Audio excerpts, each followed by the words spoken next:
Imant? Jā. Čau. Čau. Kas tas par briesmoni? Tā kā vēsi vakari, nav tik silta vasara, kā gribētos, tas ir granulas sildītājs. Aha. Varbūt ārā kafejnīcās esiet uz gāzi redzējuši, šitais ir uz granulām.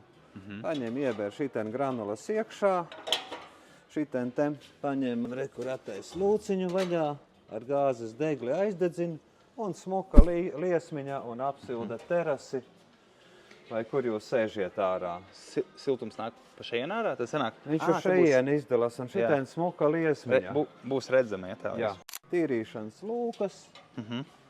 Principā mazs kompakts uz riteņiem pārvietojam. Nofiksēt var. Un, kad vakarā draugu lokā sanāk, kad ir uz rudens pusi vai vēsāks vakars, tāds smuka liesmiņa izdalas siltums. Patīkami sēžiet kompānijā, atpūšaties. A šis karsts nepaliek? Nē, nav tā, kad ar apdedzināties, tā kā viņš jau to liesmu atdod uz šeien. Stiklam, protams, nevajadzēja ķerties klāt. Drošības pasākumi ir, bērnus arī jāuzpasē, ir jāuzlaiž. Nu, kad beidz darbību, kad stikls atdziest, viņu var mazgāt. Super. Izmazgā un viņš atkal smuks ir un tā. Cik daudz apmēram granulu šeit jāpieber klāt?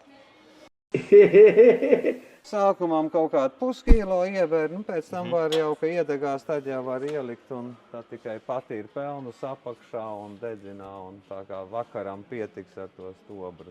Galvenais, lai būtu sausas granulas. Super. Ko domā par cenu? Tā ir laba cena vai? Domāju, ka laba cena. Es teiksim, neesi no gāzes atkarīgs, ka tev balons var beigties. Kur var nopirkt? Protams, būvniecības ABC visos 3 Latvijas veikalos.